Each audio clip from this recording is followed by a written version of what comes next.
কুতিবা আলাল্লাযীনা মিন ক্বাবলিকুম লাআল্লাকুম তাত্তাকুন। যদি তোমরা প্রশ্ন করো যে এই রোজা আমি কি করে রাখবো, আল্লাহ তাআলা বলেন কামা কুতিবা আলাল্লাযীনা মিন ক্বাবলিকুম, তোমাদের পূর্বপুরুষরা যেইভাবে রাখছে তোমরা ওইভাবে রাখবা। এবার যদি আপনি প্রশ্ন করেন মালিক আমি যদি কষ্ট করে রোজা রাখি আমার ফায়দা কি, আল্লাহ তাআলা বলেন লাআল্লাকুম তাত্তাকুন, আমি তোমাদের তাকওয়ার দৌলত দিব। তাকওয়ার কারিগরি একটু ভালো করে বুঝে নেন। সাইয়্যিদিনা আমিরুল মুমিনিন হযরত ওমর ফারুক রাষ্ট্র দেখার জন্য ঘুরতে গেলেন। মরুভূমির মধ্যে যায় দেখে একজন রাখাল বকরি চড়ায়, পিছন থেকে ডেকে বলেন রাখাল তোমার কাছে আমার প্রশ্ন, আমি একজন মুসাফির ক্ষুধার্ত পিপাসার্ত, তোমার কাছে এত সুন্দর খাবার দেখা যায়, তোমার কাছে এত বকরি আছে, আমার একটা বকরি দিয়ে দাও। রাখাল বলেন কেন দিব, কথাই তো বিক্রি করেন। দরবারে অসংখ্য শুকর আদায় করছি যিনি অত্যন্ত দয়া করে মেহেরবানি করে আমাদের হায়াতটাকে দীর্ঘায়িত করে পবিত্র জুমার দিনে আল্লাহর বড় মসজিদে বসে নামাজের পড়ে কোরআন ও হাদিস থেকে কিছু কথা শোনার তৌফিক দিয়েছেন। এই জন্য আমরা সকলেই বলছি আলহামদুলিল্লাহ। মুহতারাম ভাই, আমি আপনাদের সামনে পবিত্র কোরআন কারিমা থেকে সূরা বাকারা 183 নং আয়াত থেকে শুরু করে ধারাবাহিক কয়েকটা আয়াত তেলাওয়াত করেছি। আল্লাহ রাব্বুল আলামিন যেন তিলাওয়াতকৃত আয়াত এবং হাদিসের আলোকে আমাকে ইখলাসের সহিত কিছু কথা বলার এবং আপনাদের সকলকে আমল করার নিয়তে শোনার তৌফিক দান করুন। সকলে বলি আমিন। আমিন। মুহতারাম ভাই, আমরা জানি যে আমাদের নাকে রমজানের প্রাণ লাগতে শুরু করছে। আমরা বুঝতে পারতেছি যে রমজান খুব নিকটে আমাদের। আল্লাহ রাব্বুল আলামিন যদি আমাদের হায়াত বৃদ্ধি করে দেন তাহলে আমরা রমজানের সৌভাগ্য অর্জন করতে পারবো ইনশাআল্লাহ। ইনশাআল্লাহ। আমি আপনাদের সামনে যে আয়াত তিলাওয়াত করেছি, তিলাওয়াতকৃত আয়াত নাজিলের প্রেক্ষাপট যদি আমরা বুঝি তাহলে আয়াতের বাকি কথাগুলি বোঝা আমাদের জন্য খুব সহজ হবে। রমজান মাস আসার পরে কিছু কিছু মানুষ এই মাসটাকে রহমত মনে করেন, আবার নাজদের কিছু মুসলমান যারা গজবের মতো তাদের কাছে মনে হয়। যারা রমজানের রোজা রাখে না তারা রমজানকে আযাব ভয় মনে করে, কারণ যখন চুরি করে কত চুরি করে খাইতে হয়। আল্লাহ রাব্বুল আলামিন এই আয়াত নাযিল করে মুসলমানদেরকে সান্ত্বনা দিলেন, কেউ যেন এই কথা মনে না করতে পারে যে আমি কি করে রোজা রাখবো, কেউ যেন এই কথা মনে না করে যে আমার উপরে রোজা কেন ফরজ করা হয়েছে। আল্লাহ রাব্বুল আলামিন এই কেন জবাব দিতে চাইলে আমার তিলাওয়াতকৃত আয়াত থেকে শুরু করে ধারাবাহিক কয়েকটি আয়াত নাযিল করেছে। সবচেয়ে মজার বিষয় যেটা, আপনি কোরআন শরীফের মধ্যে যত বিধি নিষেধ আছে প্রত্যেকটা বিষয় আলাদা আলাদা জায়গা থেকে খুঁজে বের করে আনতে হয়, তার বিধি বিধান করি। অথচ আল্লাহ রাব্বুল আলামিন কেবল মাত্র রমজানের যত আহকাম আরকান যত বিধি বিধান আছে সবগুলি ধারাবাহিকভাবে নাযিল করেছেন। সুবহানাল্লাহ। সবিস্তারে একই জায়গায় খুব সুন্দর করে রব্বুল কারীম আলোচনা করে নিয়ে এসেছেন। আমরা যদি মনে করি যে শুধু আমাদের উপর রমজানের রোজা ফরজ করা হয়েছে, এটা ভুল। আল্লাহ রাব্বুল আলামিন এই ভুলটা প্রমাণ করার জন্য কোরআনের আয়াত নাযিল করে পরিষ্কার করে তার জবাব দিয়েছে। আমরা ইতিহাস থেকে যে জিনিসটা জানতে পারি, এই পৃথিবীর জমিনে যত নবী রাসূল ছিলেন সবাই যার যার ধর্ম অনুযায়ী রমজানের রোজা রাখছেন, যার যার ধর্ম অনুযায়ী তারা রোজা রাখতেন। যেমন ইতিহাস তালাশ করলে আমরা পাই আমাদের আদি পিতা সাইয়্যিদিনা আদম আলাইহিস সালাম উনি প্রত্যেক মাসে 3 দিন রোজা রাখতেন। সুবহানাল্লাহ। এটা প্রতি মাস 3 দিন রোজা রাখতেন, 14, 15, 16। এই 3 দিন আমাদের নবী বিশ্ব নবী মুহাম্মদুর রাসূলুল্লাহ সাল্লাল্লাহু আলাইহি ওয়াসাল্লাম সময় সাপেক্ষে মেনে রেখেছেন, যার কারণে এই রোজাটা অধিকাংশ মানুষই রাখে। আপনি ওখান থেকে যদি আরেকটু দূরে চলে আসেন, আপনি দেখতে পাবেন হযরত নূহ আলাইহিস সালাম উনি কেবলমাত্র 2 দিন ব্যতীত 15 বছর রোজা রাখছেন। সুবহানাল্লাহ। এক হলো শাওয়ালের প্রথম তারিখ ঈদুল ফিতর, আর এক হলো জিলহজ্জের 10 তারিখ। এই 2 দিন ছাড়া উনি 15 বছর রোজা রাখতেন। ইতিহাস তালাশ করলে আমরা দেখি আল্লাহ রাব্বুল আলামিনের আরেকজন পছন্দের নবী ছিলেন, যাকে আল্লাহ রাব্বুল আলামিন চতুর্থ আসমানে উঠিয়ে নিয়ে রাখছেন। তো তার ইতিহাস যদি আপনি তালাশ করে দেখবেন, উনিও তো একদিন রোজা রাখতেন, একদিন রোজা ছাড়তেন। এইভাবে যুগে যুগে নবী রাসূলগণ ধারাবাহিকভাবে সবাই যার যার মতো করে রোজা রাখছেন।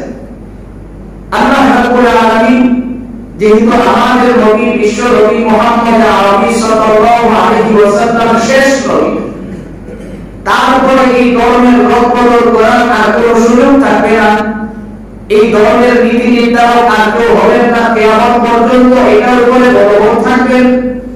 এই জন্য আমাদের কারীম কমপ্লিট একটা বিধিবিধান সম্বলিত এই কিতাব, এই কোরআন আল্লাহ রাব্বুল আলামিন আমাদের নবী বিশ্ব নবীর কাছে নাযিল করলেন। সুবহানাল্লাহ।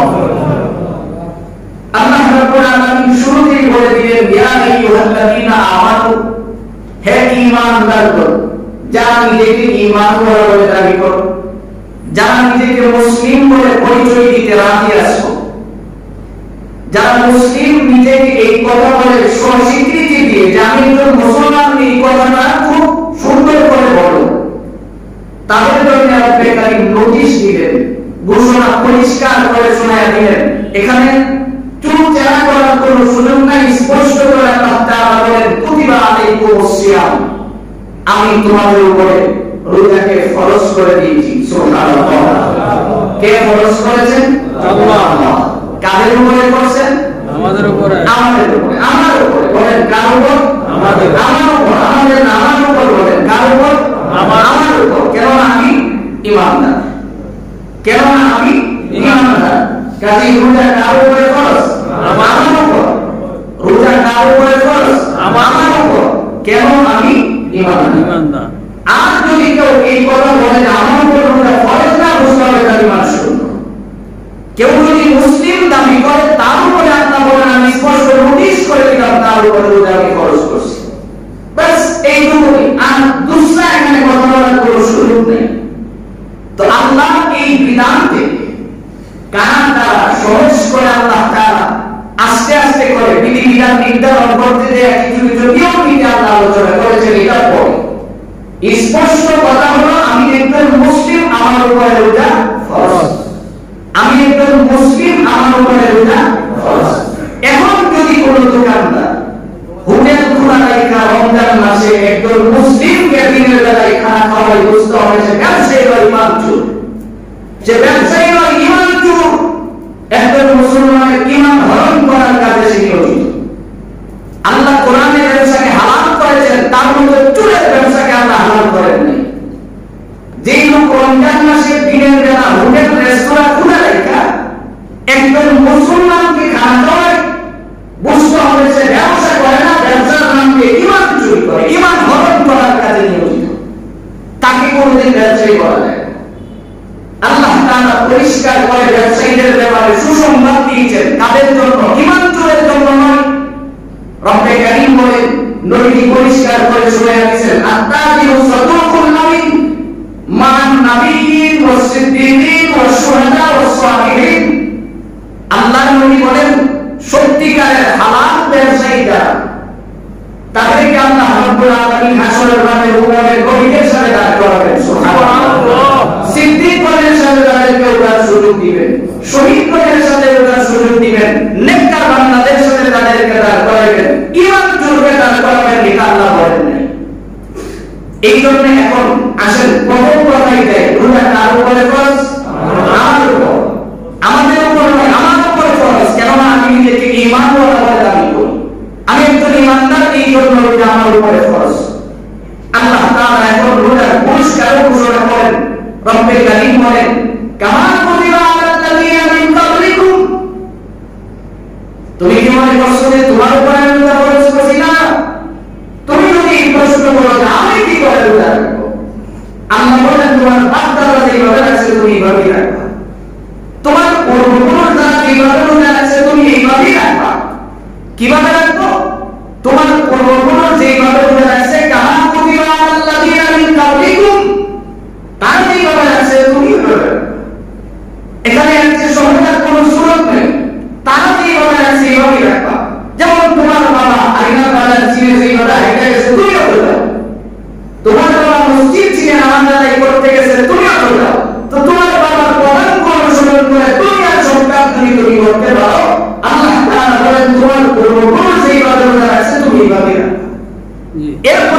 তাআলা বলেন যদি রোজা রাখতে আমি তোমাকে কি দিব কামা কুতিবা আলাল্লাযিনা মিন ক্বাবলিকুম লাআল্লাকুম তাত্তাকুন আমি রব্বুল কারীম তোমাদের তাকওয়ার দৌলত দান করব সুবহানাল্লাহ এই জায়গাটা আমাদের বোঝার বিষয় রব্বুল কারীম বলেন আমি তোমাদেরকে তাকওয়ার মতো দামি সম্পদ দান করব যেমন পৃথিবীর জমিনে যত নবী রাসূল ছিলেন সিদ্দিকগণ ছিলেন শহীদগণ ছিলেন সবাই তাকওয়ার দামি সম্পদ অর্জন করে মুত্তাকি হয়েছিলেন সুবহানাল্লাহ এই হলো আমার আয়াতের মর্ম এবার আসুন আমরা একটু বোঝার চেষ্টা করি আল্লাহ রাব্বুল আলামিন এই বিষয়টা এত কঠিন কেন করলেন পৃথিবীর জমিনে দুইটা ইবাদত আছে যেই দুইটা ইবাদত লেবাসে বোঝা যায় না কিন্তু তার নাম পৃথিবীর সবচেয়ে যত ইবাদত আছে সবগুলোর চেয়ে দামি ইবাদত সুবহানাল্লাহ মুসা আলাইহিস সালাম আল্লাহকে প্রশ্ন করেছেন আল্লাহ তুমি আমাকে স্পেশাল একটা ইবাদত শিখিয়ে দাও যে ইবাদতটা তুমি কাউকে দাও নাই আল্লাহ বলেন তুমি বলো লা ইলাহা ইল্লাল্লাহ মুসা আলাইহিস সালামকে আল্লাহ চাইলেন তোমার কাছে দামি জিনিস কি দিলে এটা তো সবাই জানে আল্লাহ কই জানে সবাই কিন্তু মানতে পারে না জানে সবাই কিন্তু মানতে পারে না এই শব্দটা এমন একটা শব্দ তুমি পড়বা জবানের ভিতরে কিন্তু ঢুক করবে না এটা গোপন পাসওয়ার্ড তুমি পড়বা কিন্তু তোমার ঢুক করবে না কেউ দেখতেও পাবে না কেউ জানবেও না আমি তো মনে করি এই আমল গাড়ি করে ওরা যারা এই বাজারে যায় তাদের জন্য সুবর্ণ ওই রেল গেটে যায় আজকে জেলে করি গাড়ি তো আপনি প্রতিদিনই দেখেন আর প্রতিদিনই করেন দরকার কি একটু বসে বসে পড়েন না দেখবেন হাজার হয়ে গেছে কিন্তু আপনার গাড়ি যাওয়ার সুযোগ নেই যেমন বলেছেন করতে থাকেন ঢুক করবে না কেউ বুঝবে না এটা গোপন পাসওয়ার্ড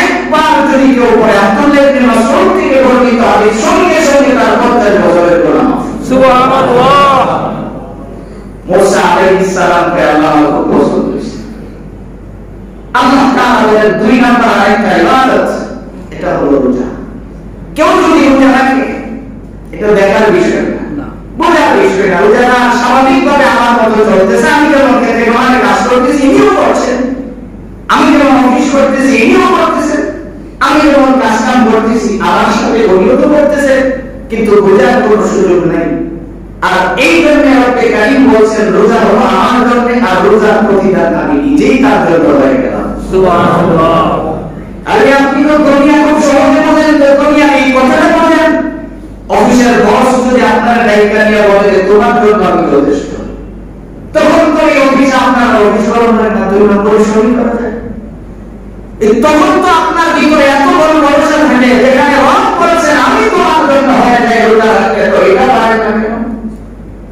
দুনিয়ার সব পর্যন্ত এটা বলেন না আল্লাহ তাআলা বলেন মানুষ তুমি ভালো করে শুনো রমজানের রোজা আমি খাওয়া খরচ করি এইভাবে ধারাবাহিক কথা বলতে যে আল্লাহ তাআলা এক পর্যায়ে বলেন দেখো রমজানের রোজা আমি কেন খরচ করছি জানো পৃথিবীর জমিনে যে কোনো কোম্পানি যে কোনো একটা জিনিস আবিষ্কার করার পরে এটা চালানোর জন্য একটা ক্যাটালগ দেয় যে কোনো জিনিস পরিচালনার জন্য আমরা যে মাইক ব্যবহার করি এটাও পরিচালনার একটা ক্যাটালগ দেওয়া আছে এইভাবে করলে জিনিসটা ভালো থাকে রব্বুল কারীম বলেন তোমার এই বডিটা কিভাবে তুমি পরিচালনা করলে সুস্থ থাকবে এটা তো আমি ভালো জানি এই জন্য আমি রব্বুল কারীম এই ক্যাটালগ সম্বলিত কোরআনের ভিতরে তোমাদেরকে জানিয়ে দিলাম রমজানের রোজা ফরজ করে দিয়েছি যদি রাখতে পারো আমি আল্লাহ জিম্মা নিলাম 15 বছর ধরে সুস্থ থাকবে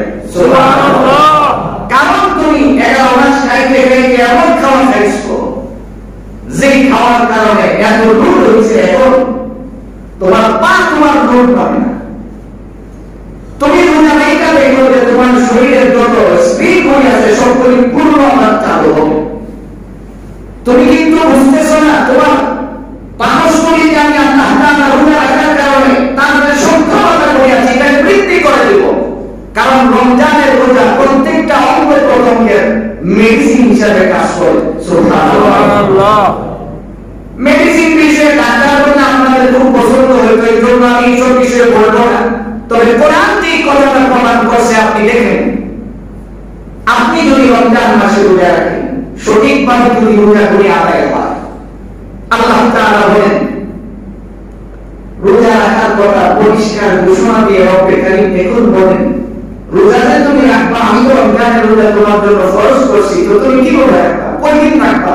আল্লাহ বলেন আইয়ামুল মা'দুদাত, অল্প কয়দিন। সুবহানাল্লাহ, কয়দিন রাখতে বলছেন? অল্প কয়দিন। আল্লাহ জানেন তুমি খুব চান রাখতে পারো, যদি এক মাস তুমি এক মাস সারাদিন করে রমজানের একত্রিশ রাখা, এই জন্য আল্লাহ তাআলা বলেন অল্প কয়দিন। গণলে তো 365 দিনের মধ্যে 30 দিন অল্প দিন না? অবশ্যই অল্প দিন। আল্লাহ বলেন আইয়ামুল মা'দুদাত, অল্প কয়দিন। এবার তুই বলবি তো হয়ে যাবে অল্প কয়দিন, 365 দিনের মধ্যে 335 দিন খাও, অল্প কয়দিন। তো 365 দিন হিসাবে করলে এই এক মাস অল্প দিন না? অবশ্যই 30 দিন একটু অল্প দিন। আল্লাহ কোরআনে বলেন আইয়ামুল মা'দুদাত, অল্প কয়দিন। এরপরে আল্লাহ তাআলা বলেন ফামান কানা মিনকুম মারিদান, যদি তোমাদের ভিতরে কেউ অসুস্থ হয়। আল্লাহ তাআলা বলেন যদি তোমাদের মধ্যে কেউ কি হয়, অসুস্থ হয়। আও আলা সাফার, যদি কেউ সফর করে 48 মাইল দূরে চলে যায়, রব্বে কারীম বলেন ফাইদাতুম মিন আইয়ামিন উখরা, যখন সময় পাবে তখন এটাকে পূর্ণ করে নেবে। সুবহানাল্লাহ। তো এর যে সহজ আল্লাহ আপনাকে কিভাবে বুঝিয়েছেন, যখন তুমি পারো তখন পূর্ণ করে দিবে।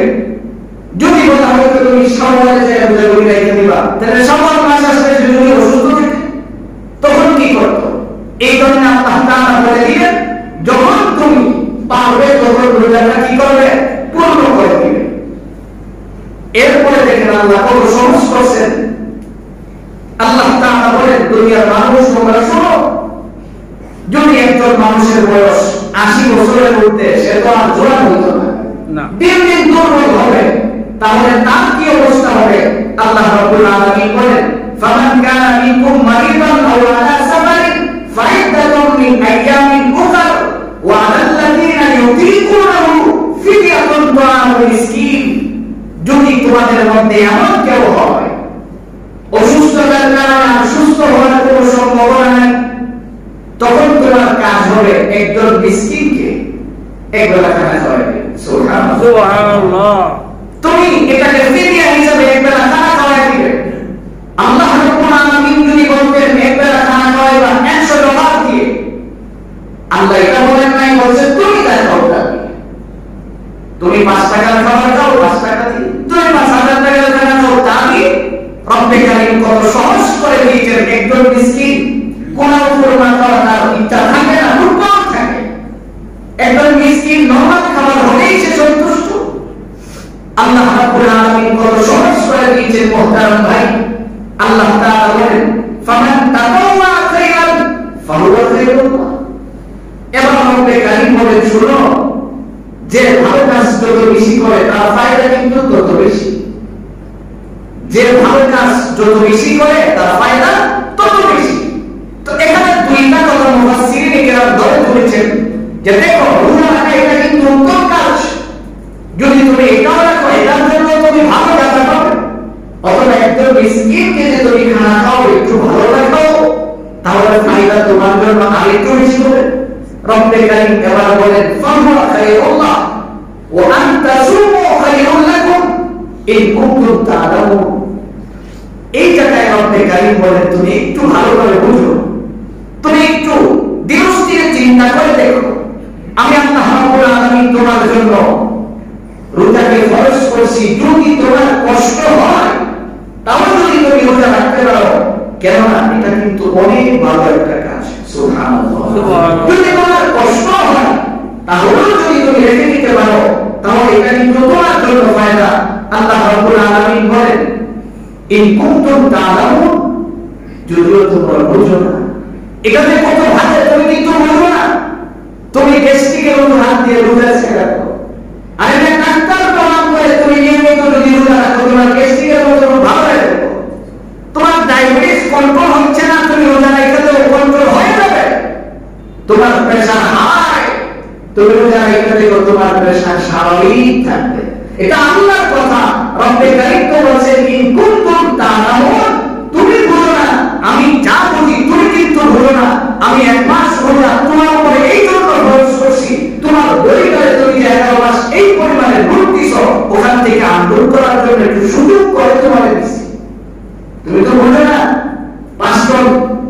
দিতে পারে প্রাণ মাল রয়েছে ভালো করো দেখবেন ভিতর দিক দিয়ে কালো দোয়া ছাড়াই কালো দোয়া মাল কমাইলে আবার স্বাভাবিক হয় আল্লাহ রাব্বুল আলামিন বলেন আমি প্রতি বছর ঘুরে ফিরে তোমাদের সামনে রমজানকে এই জন্য হাজির করি 11 মাস নোট দিতে দিতে গুনাহের কাজ করতে করতে এখন কোরআন তিলাওয়াত শুনতে দেওয়া হয়ে যায় না এই জন্যই তো তুমি 20 টাকা তারাবি আপনি 8 টাকা তারাবি বুঝো আল্লাহ তুমি ভালো করে বুঝাই করো আল্লাহ রাব্বুল আলামিন সর্বশেষে খুব সুন্দর করে বাকি দুইটা আয়াতের কথা বলতে আমরা বুঝতে পারবো আল্লাহ রাব্বুল আলামিন কত সহজ করে দিয়েছেন আমাদের জন্য তোমার নোট দিতে দিতে তোমার এমন অবস্থা হয়েছে এখন ইবাদত তোমার মন চায় এমন তুমি চিন্তা করে করে কি করে শুরু করো আলিয়া রমজান মাস 11 মাস হযরত সালমান ফারসি রাদিয়াল্লাহু তাআলা থেকে বর্ণিত একটা হাদিস উনি বলেন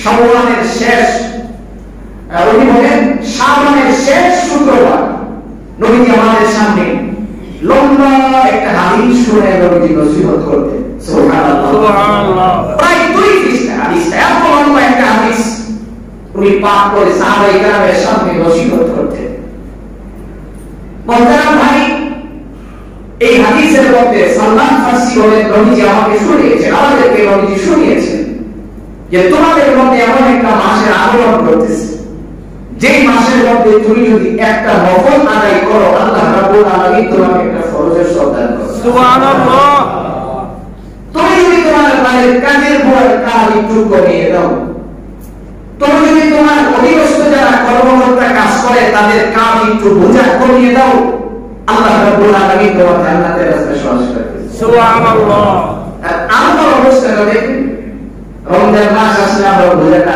একটু দোকানের কর্মচারীকে বলে এক মাস কিন্তু কষ্ট করবে একটু খরচ না এক মাস রোজার পরীক্ষার ব্যবসা আল্লাহ তাআলা বলেন তুই কই নাকি আমি তোরে কি বুঝাই রব্বে কারীম বলেন বান্দা আমি তোরে কি বুঝাই আমার তুই করবি রমজান মাস শুধু খালি সময়টা একটু চেঞ্জ হয় খাবার তো বেশি না জি খাবার তো বেশি খাচ্ছে রব্বে কারীম বলেন আমি বলছি তুমি কাদের তোমাদের অধীনস্থ যারা আছে তাদের লোকটা একটু কমায় দাও আমি আপনি কি করবো আমাদের বাড়িয়ে দিতাম জোহরের পর থেকে মা বোনেরা লম্বা সূরা বৃষ্টি আলোচক বেগুনি বলিন্দা আরো কত কিছু এগুলো কি করে দেয় যে না ওগুলো বোঝা নষ্ট হয়ে যাবে এটা কি বিশ্বনবীর কোন হাদিস যেটা না আমাদের বোঝা নষ্ট হয়ে যাবে এইভাবে তার উপরে আপনি বোঝা চাপিয়ে দিচ্ছেন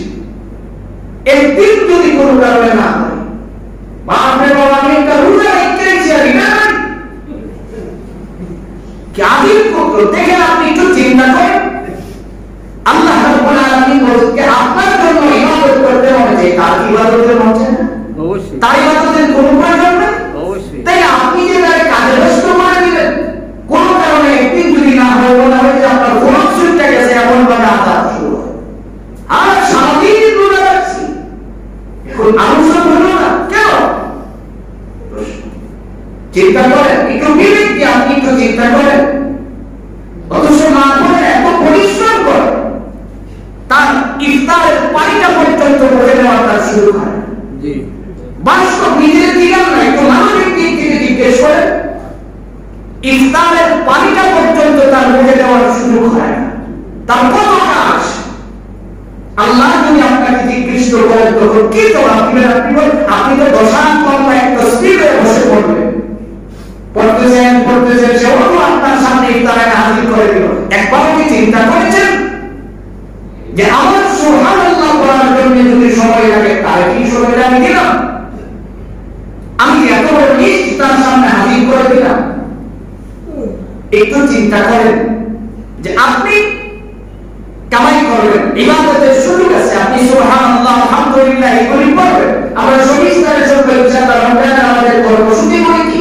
তো আপনি যে ইবাদতের সুযোগ দিলেন তাকেও তো আপনার সুযোগ করে দিতে হবে তার কি জান্নাতের কোনো প্রয়োজন নেই তার কি ইবাদতের কোনো প্রয়োজন নেই রমজান মাস ইফতারের পূর্ব মুহূর্তে তো এটা কি শুধু আমার জন্য তাদের জন্য না তাহলে আপনি যে তাহলে এটাকে ব্যস্ত করে দিলেন তার কি তো আল্লাহর কাছে মুনাজাত করার দরকার নেই অবশ্যই ইতিহাস শুনুন হযরত আলী রাদিয়াল্লাহু তাআলা ইফতার সামনে নিয়ে বসছেন। এই ঘরের মধ্যে 5 জন সদস্য, সাইয়েদনা হযরত আলী, বিশ্বনবীর কন্যা ফাতিমা, হাসান, হুসাইন, তাদের বাকি একজন। কয়জন? 5 জন।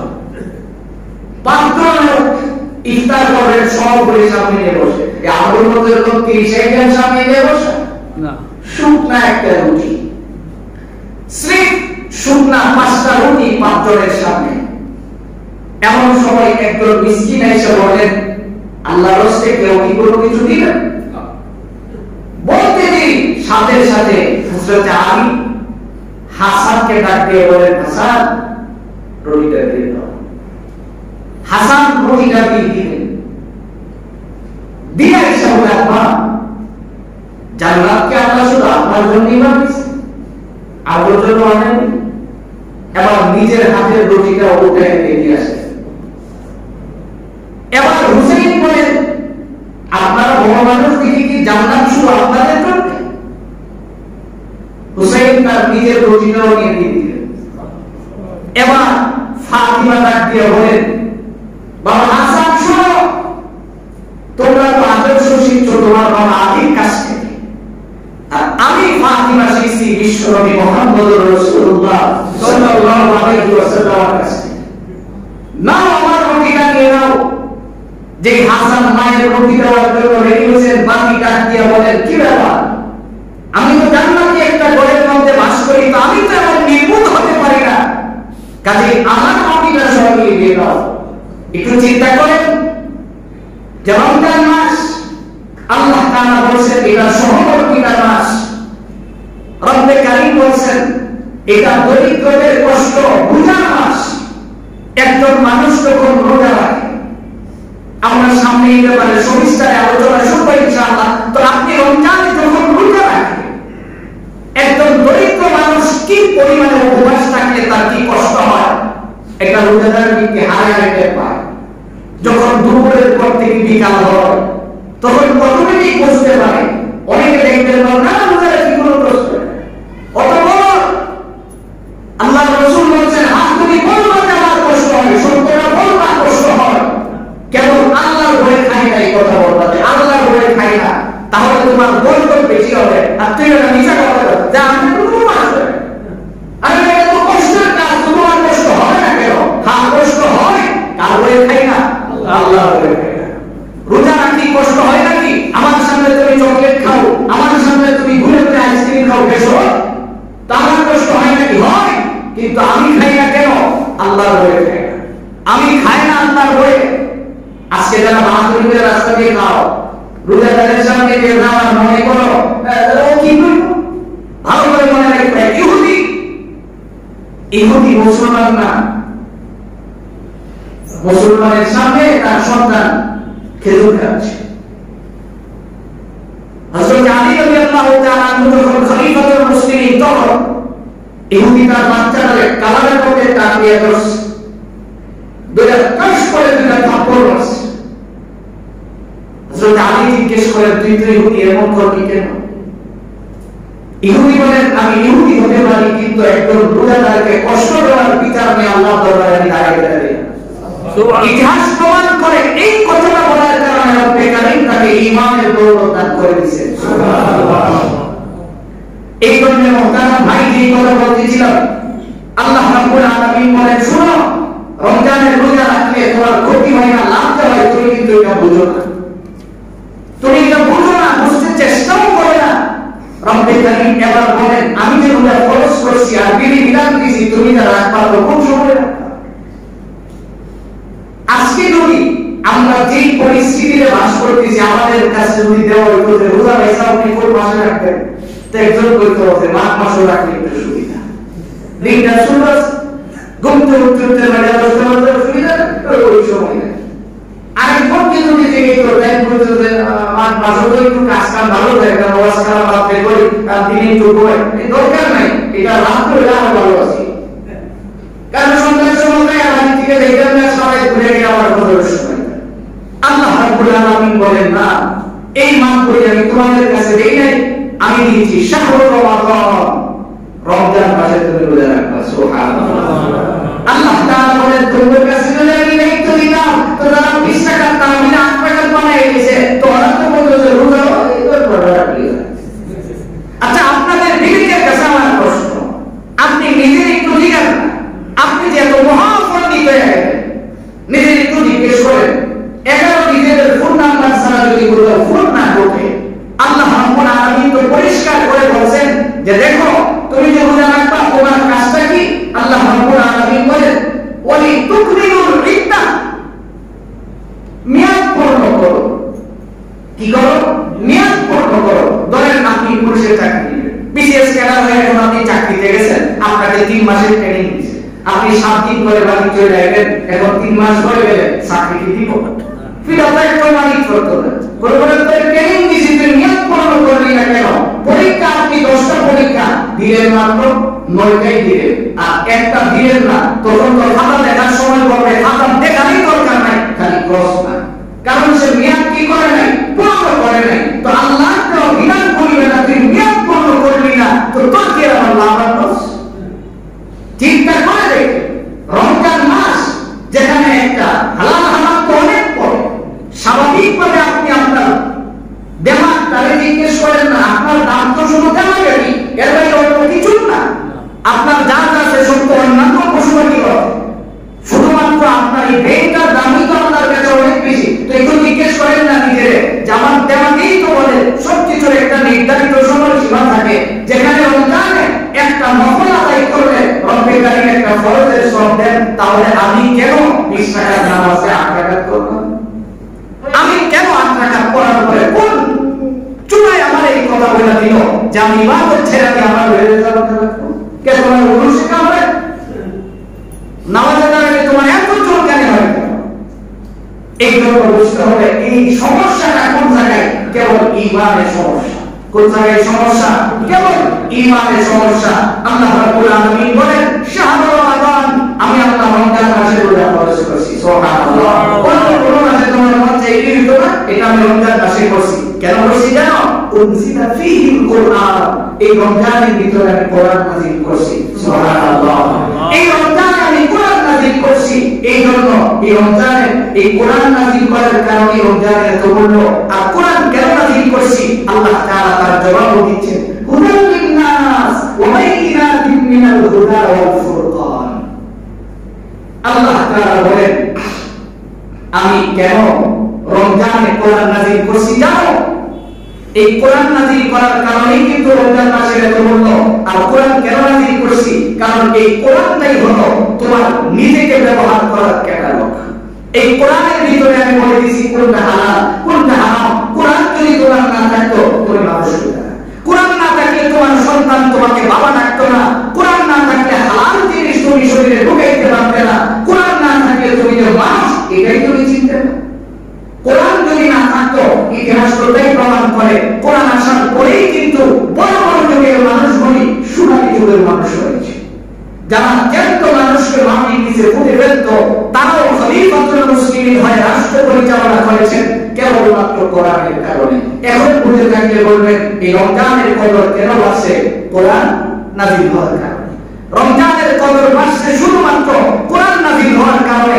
এখন ভালো করে বুঝে নেন, তো আপনার ভিতরে যদি কোরআন না থাকে, আপনার তো ভিড়, আপনার তো কলিজা নাই, আপনি তো কলিজা শুনবো একজন মানুষ। এই জন্য আমার ভাই আল্লাহ রাব্বুল আলামিন বলেন আমি কোরআন নাযিল করছি।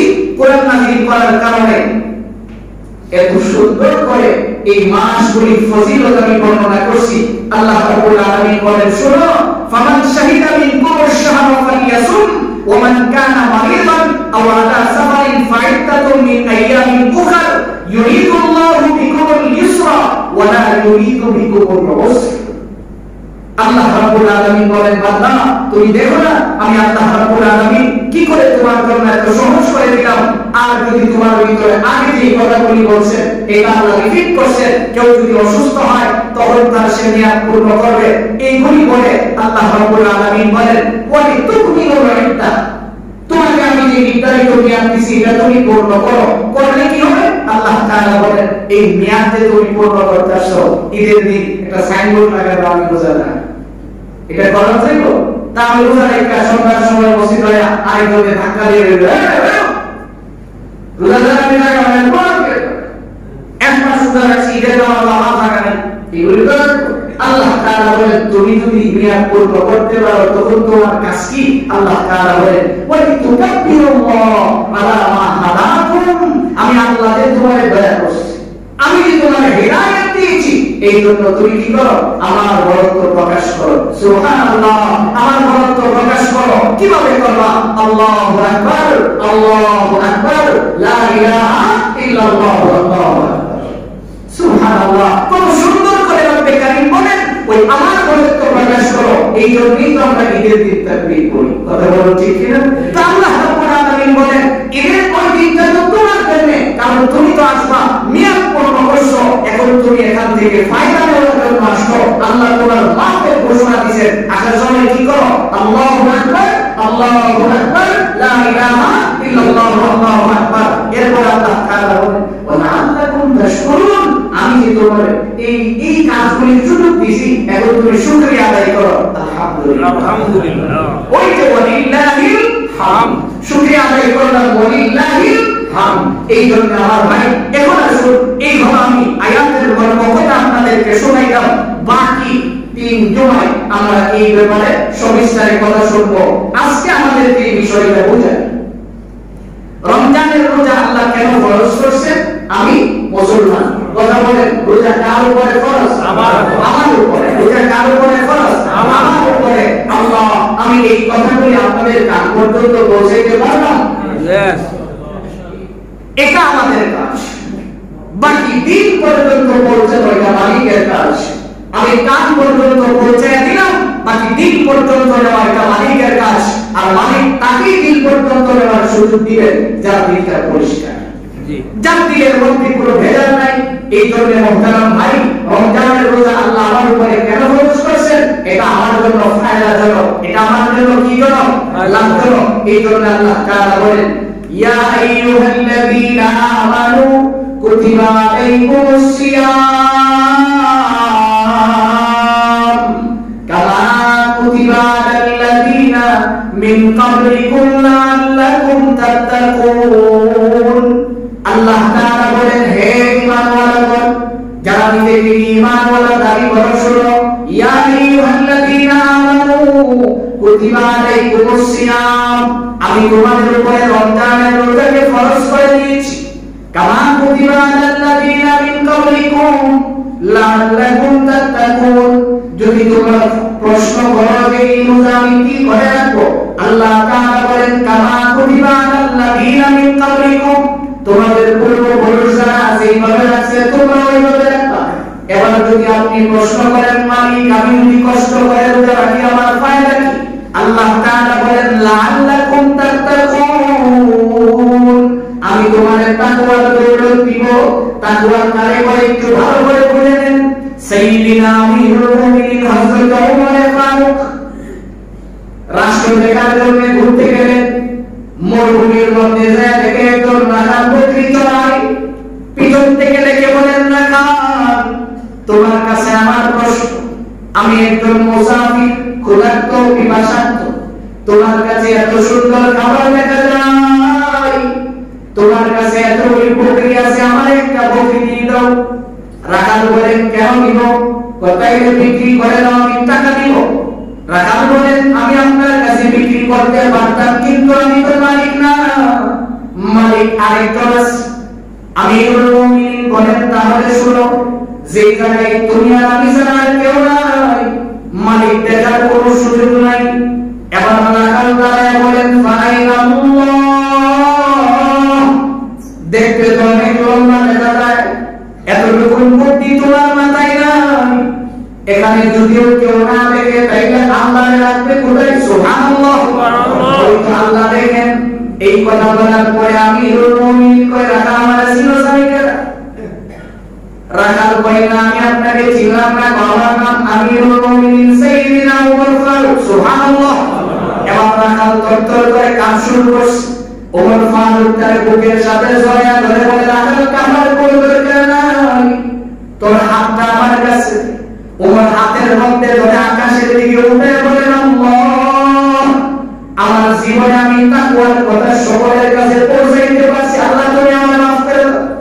ওমর কয় আল্লাহ আমি একজন জঙ্গলে নই, মরুভূমির যেখানে কেউ নাই সেখানেও আমি তাকওয়ার কথা মানুষের দিলের মধ্যে পৌঁছে দিতে পারছি, এটা আমার জন্য সৌভাগ্য।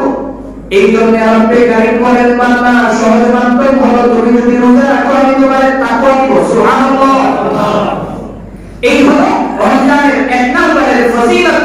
আমরা ইনশাআল্লাহ আগামী জুমা থেকে বাকি ফজিলতগুলি শোনার চেষ্টা করব। আজকে এইটুকুর কথা দ্বারা আমরা যেটা বুঝলাম, রোজা কার উপরে ফরজ? আমার বাড়ির উপরে ফরজ নাকি আমার